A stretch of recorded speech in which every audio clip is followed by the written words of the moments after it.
अन्नपूर्णा माता के व्रत की कथा। काशी निवासी धनंजय के यहाँ सुलक्षणा नाम की पवित्र स्त्री थी। वह पति से बोली, स्वामी आप कुछ उद्यम करो तो बने। सुलक्षणा की बात धनंजय के मन में चढ़ी। उसी दिन भगवान विश्वनाथ को प्रसन्न करने के लिए पूजा करने बैठ गया। कहने लगा, हे देवादिदेव, मुझे पूजा पाठ कुछ नहीं आता, केवल तुम्हारे भरोसे बैठा हूँ। इतनी विनती कर वह 3 दिनों यूं ही भूखा प्यासा बैठा रहा। यह देख भगवान शंकर ने उसके कान में अन्नपूर्णा अन्नपूर्णा अन्नपूर्णा इस प्रकार 3 बार कहा। यह कौन क्या कह गया, इसी सोच में धनंजय पड़ गया कि मंदिर से आते ब्राह्मणों को देख पूछने लगा, अन्नपूर्णा कौन है? वे बोले, तू अन्न छोड़ बैठा है तो अन्न की ही बात तुझे सूझती है, घर जाकर अन्न ग्रहण कर। धनंजय जब घर गया तो स्त्री से सब बातें कही। वह बोली, नाथ चिंता मत करो, यह स्वयं शंकर जी ने मंत्र दिया है, वे स्वयं ही इसका खुलासा करेंगे। आप फिर जाकर उनकी आराधना करो। धनंजय फिर जैसा का तैसा पूजा पाठ करने बैठ गया। रात को स्वप्न में शंकर जी ने आज्ञा दी कि पूर्व दिशा को जाओ, तू सुखी होगा। महादेव जी का कहना मान वह पूर्व दिशा को चल दिया। वहाँ अन्नपूर्णा अन्नपूर्णा जपता चला गया। वहाँ उसे सुंदर सरोवर देखने में आया। उसके किनारे कितनी ही अप्सराएं झुंड बनाए बैठी थीं। एक कथा कहती थीं और सब माँ अन्नपूर्णा अन्नपूर्णा इस प्रकार बार बार कहती थीं। आज अगहन मास की उजली रात्रि थी। आज से ही इसका आरंभ था। जिस शब्द की खोज करने निकला था वह शब्द सुनने को मिला। धनंजय ने उनके पास जाकर पूछा, हे देवियों, आप यह क्या करती हो? वे बोली, हम माता अन्नपूर्णा का व्रत करती हैं। उसने फिर पूछा, व्रत करने से क्या होता है? यह किसी ने किया भी है? इसे कब किया जाए? इसकी विधि मुझसे भी तो कहो।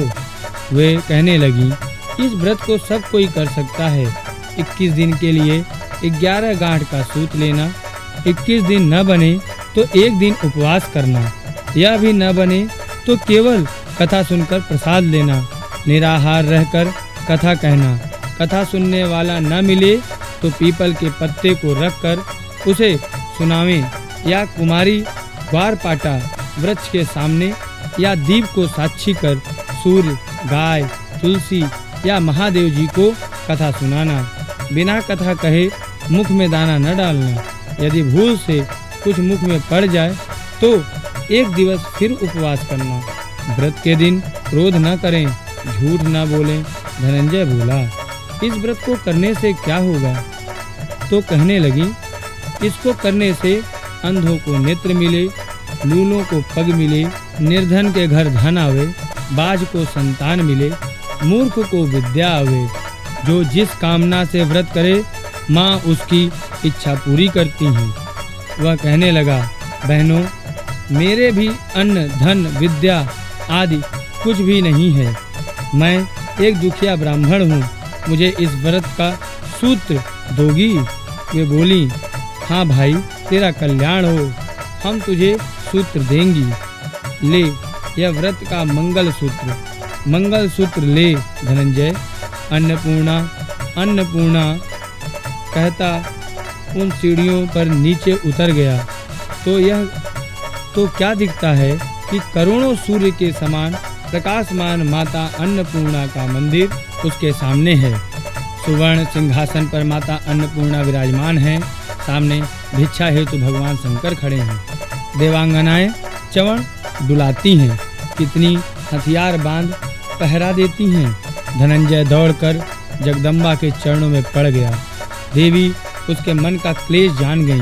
धनंजय कहने लगा, माता, आप तो अंतर्यामी हो, आपको अपनी दशा क्या बताऊं? माता बोली, तूने मेरा व्रत किया है, जा, तेरा संसार सत्कार करेगा। माता ने धनंजय को जीभ पर मंत्र लिख दिया। अब तो उसके रोम रोम में विद्या प्रकट हो गई। इतने में आंख खुली तो देखा कि काशी विश्वनाथ के मंदिर में खड़ा है।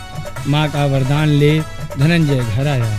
सुलक्षणा से सब बात कही। माता की कृपा से उसके घर में अटूट संपत्ति उमड़ने लगी। सगे संबंधी कहने लगे, इतना बड़ा घर है पर सुंदर संतान नहीं है, इसलिए तुम दूसरा विवाह करो। धनंजय को दूसरा विवाह करना पड़ा और सती सुलक्षणा को सौत का दुख उठाना पड़ा। इस प्रकार दिन बीतते गए। फिर अगहन मास आया। नए बंधन में बंधे पति से सुलक्षणा ने कहलाया कि व्रत के प्रभाव से हम सुखी हैं, इस कारण यह व्रत छोड़ना नहीं है। सुलक्षणा की बात सुनकर धनंजय उसके पास आया और व्रत में दोनों बैठ गए। नई बहू को इस व्रत की खबर ही नहीं थी। वह धनंजय के आने की राह देखती थी। दिन बीत गए और व्रत पूर्ण होने में 3 दिन रहे कि नई बहू को खबर पड़ी। उसके मन में ईर्ष्या की ज्वाला दहक रही थी। सो सुलक्षणा के घर आ पहुंची और झगड़ा मचाया। धनंजय को थोड़ी देर के लिए निद्रा ने आ दबाया। उस समय बहू ने उसके व्रत का सूत्र तोड़कर आग में झोंक दिया। अब तो माताजी का कोप जाग गया। घर में अकस्मात आग लग गई। सब कुछ जलकर भस्म हो गया। सुलक्षणा जान गई और पति को फिर अपने घर ले गई। नई बहू उठकर बाप के घर जा बैठी। पति को परमेश्वर मानती सुलक्षणा बोली, नाथ घबराना नहीं चाहिए। माताजी की कला अलौकिक है। पुत्र कुपुत्र हो जाता है, माता कुमाता नहीं होती। आप माता में श्रद्धा रखें और फिर आराधना शुरू करें, वे जरूर आपका कल्याण करेंगी। माता रहित बालक के समान धनंजय फिर माताजी के पीछे पड़ गया। फिर वही सरोवर सीढ़ी प्रकट हुई। उसमें अन्नपूर्णा माँ कहकर वह उतर चला। फूल के समान माताजी ने उसे संभाला। फिर आया देवांगनाएं खाने दौड़ी। माँ बोली, इसको मत मारना, यह ब्राह्मण है, पिछले समय व्रत करके आया था, इस बार प्राणदान करके आया है। धनंजय यह सुन माता के चरण में रुदन करने लगा। माता प्रसन्न हो बोली, यह सुवर्ण मूर्ति ले, इसका पूजन कर, तू फिर सुखी हो जाएगा। तुझे मेरा आशीर्वाद है। तेरी स्त्री सुलक्षणा ने श्रद्धा से मेरा व्रत किया है, उसे मैंने पुत्र दिया। धनंजय ने आंखें उघाड़ी। इतने में फिर काशी विश्वनाथ के मंदिर में खड़ा था। वहां से उसी प्रकार घर को आया। सुलक्षणा के दिन चढ़े और पूरे महीने होते पुत्र का जन्म हुआ। काशी में आश्चर्य की लहर दौड़ गई और मान्यता आने लगी।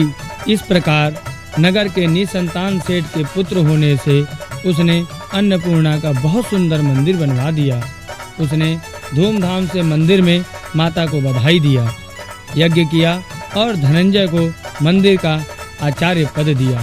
मंदिर के दक्षिण ओर उसके रहने के लिए बड़ा सुंदर भवन बनवा दिया। धनंजय स्त्री सहित वहां रहने लगा। माता जी की चढ़ौती से भरपूर आमदनी होने लगी। उधर नई बहू के पिता के घर डाका पड़ा, सब लूट गया।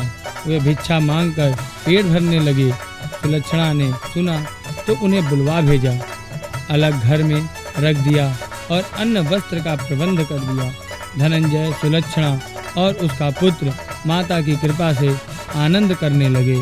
माता जी ने जैसे इसके भंडार भरे, वैसे ही सबके भरे।